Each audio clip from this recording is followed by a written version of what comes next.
Hey guys, we are going to take Cornell notes today on the stuff we've been learning about Wegener and Hess and the scientists who found out that the continents had moved. So I'm just going to start with this picture that we've already seen. Here is Pangea, and we know that this is what the continents used to look like, and over time they have split apart at different places, and we know that because of different evidence with the fossils and the rocks and the way that they line up together. Here is the land bridge. They thought that it couldn't have been Pangea and that animals had once lived here and then walked all the way over and then lived here, but we know that's not really possible because then there would be fossils this whole way and not just here and here. So this is definitely what the Earth used to look like. And this happens at a mid-ocean ridge. So this is in between plates, and the plates are moving apart, and the convection currents are down here, and it's driving this to move, and it's actually splitting the ocean apart. And we have a little mountain range here, and this is a mid-Atlantic ridge. So we looked at the readings, and now we are to our notes. So grab a set of the Cornell notes and label it Plate Tectonics 3.3. Our essential question for this is, what is the evidence for plate tectonics? It's going to be a whole front page and a second page. You should have enough room though. All right, so question number 1. Who is Alfred Wegener? He was a German scientist in 1910, and he was a meteorologist. He loved anything with the atmosphere, and he actually learned about and saw the continents that they matched up when he was in an air balloon. So he wasn't traditionally a geologist. He just was interested in it and wanted to let people know what he thought. He thought that all the continents were one big supercontinent called Pangea, and this was 200 million years ago. And since then, the continents have drifted apart. And this time here, I honestly don't know how he really got that because he didn't have rock evidence yet, but he could probably looked at the age of the fossils at the time for that, because the plates are moving about at its highest like 5 centimeters per year. All right. Number 2, what is Wegener's evidence for continental drift? Number 1, this is the continent matchup thing that we did. The fossils match up on different continents. And it's not just one fossil. There's actually 5 or 6 fossils that are on many different continents that match up almost perfectly when you put them into this Pangea configuration. The second one is that the climates are different. So they have tropical plant fossils, and they're found in current cold climate areas. So I kind of say this as climate change, but it's not real climate change as we think of now. It's that the continent used to be on the equator, and they had desert plants and animals, and now that continent has moved it down to like Antarctica, and those kind of plants and animals could not have lived in the Arctic, and they know that continent used to be in a warmer place because of the fossils. And the last one is the land features. The mountain lines match up the different types of rocks found on each continent, the coal ranges, so these fossils here, and the actual line, the way that the continents are broken, match up almost perfectly.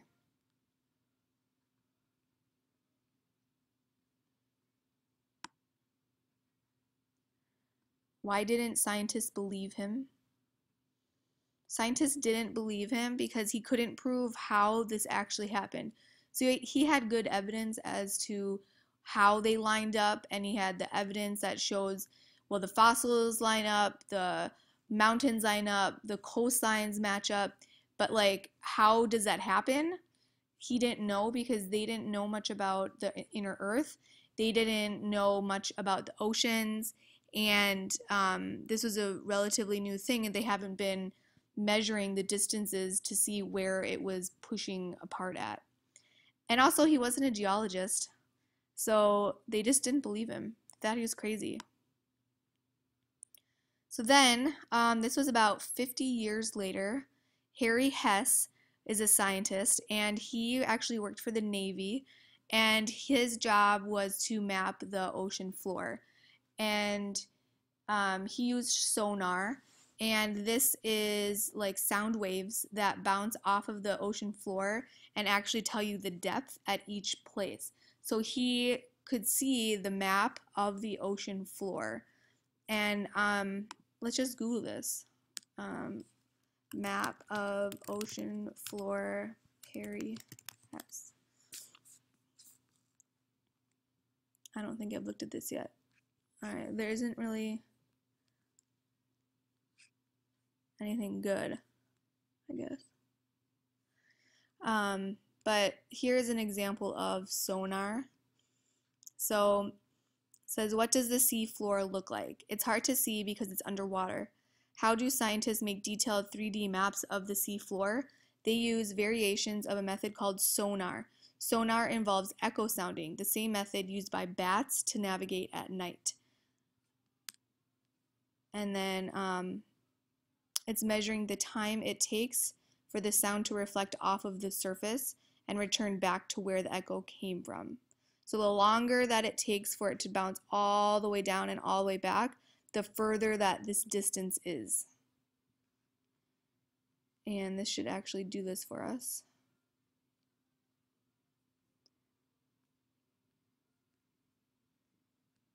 Here we go.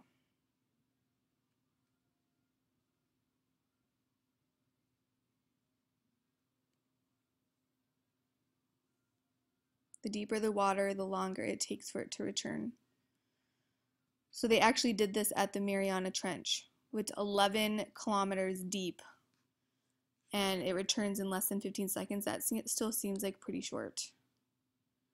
So this is it going really, really, really fast, and it's seeing that there's an actual little like hill here on the ocean floor. This actually doesn't work on iPads, otherwise I'd give you this link here. All right, so that's Harry Hess. He was a geologist, so he actually found that there were mountains on the ocean floor almost directly in the middle between the continents on the mid-Atlantic ridge, and that's where he came up with this seafloor spreading idea. So he came up with the actual process that moves the continents apart. So Wagner only had evidence that they had once been together and now they're apart, but he didn't know how. And Hess, the sonar that he did of mapping the floor, found that out. The ocean floors are shallower in the middle. The mountains or the mid-ocean ridges are raised above the ocean floor. And the deepest part of the ocean, the deep ocean trench, is close to the continent margins in the Pacific Ocean. So he found that they were growing in the middle and they were sinking in I clearly was not prepared for this, so let's find a good picture here. This is all the stuff that we've been talking about. I just want to find a good picture with subduction.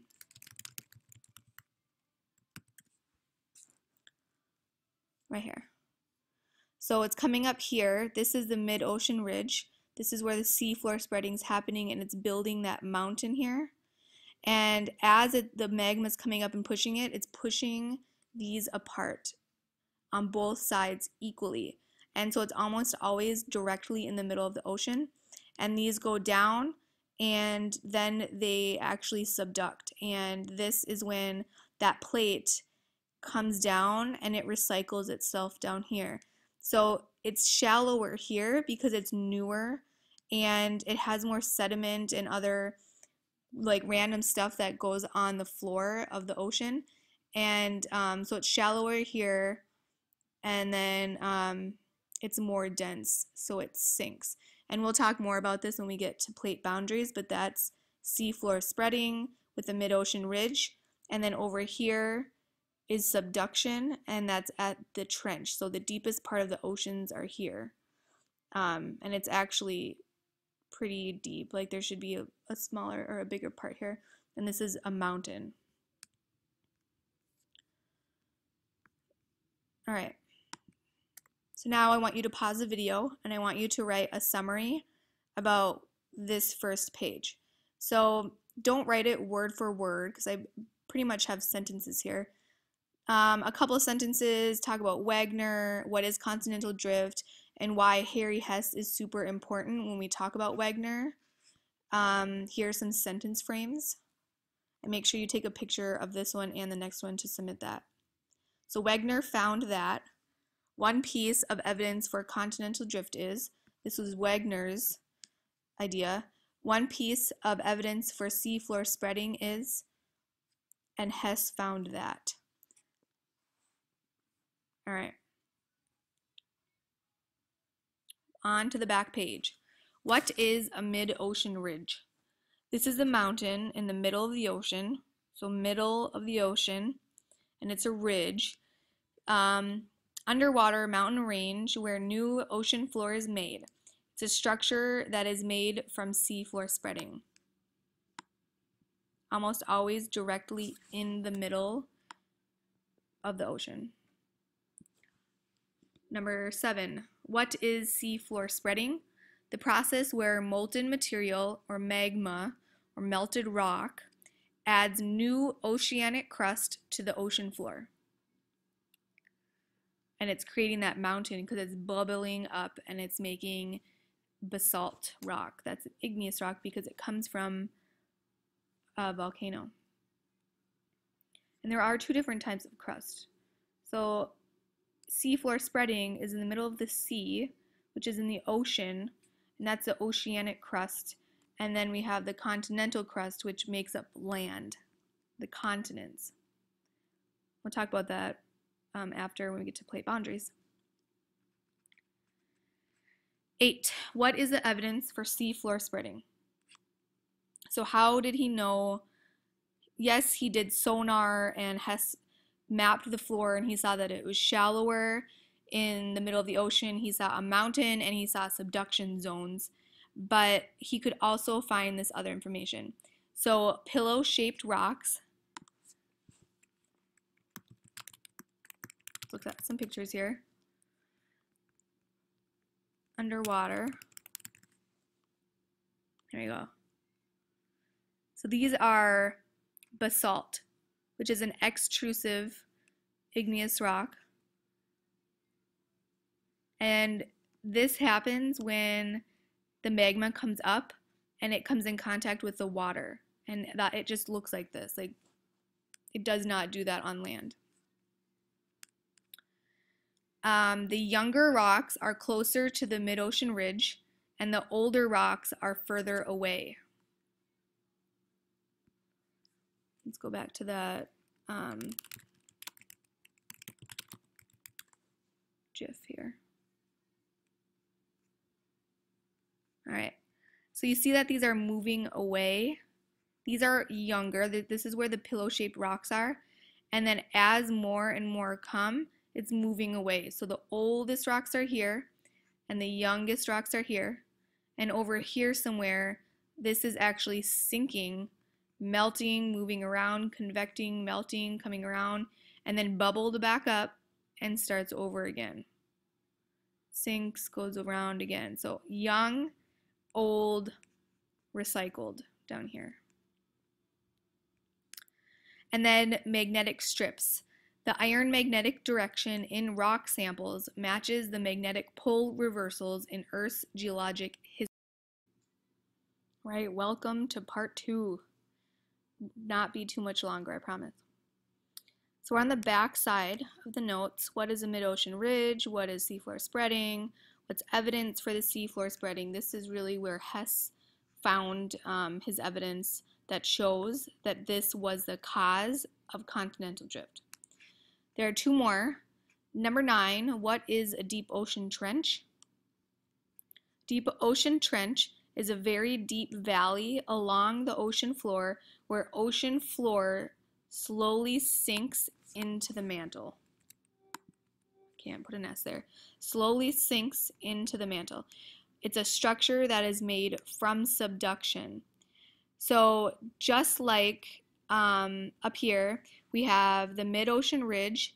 This is made from seafloor spreading. Down here, deep ocean trench is made from subduction.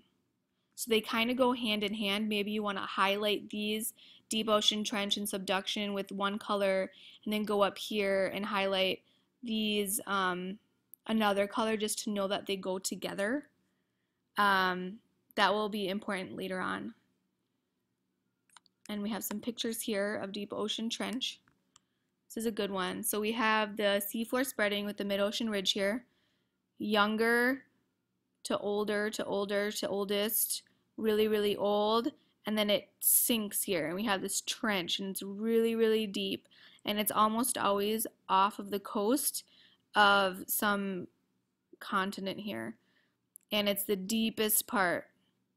And this is sinking and melting and is going to recycle and then come back up through convection.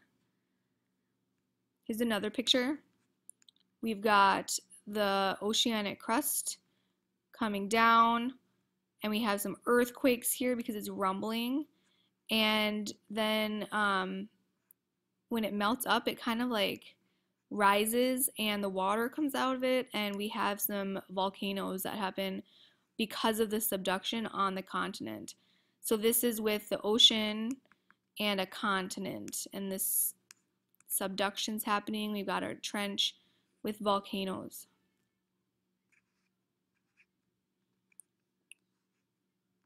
Here's another good one. All right, last one. 10. What is subduction? The process where the ocean floor sinks beneath the continental crust and goes back into the mantle. So it sinks, it's remelting, goes back into molten rock, and it convects and convects and convects, and then comes back up into the mid-ocean ridge as a pillow rock. Right. Summary number 2. This is on the back side. A mid-ocean ridge is formed from a mid-ocean ridge is. A deep ocean trench is formed from a deep ocean trench is. If you want to get a little bit more fancy, that's totally fine, but it has to be about numbers 6 through 10. Okay, take a picture of both of your summaries and submit it.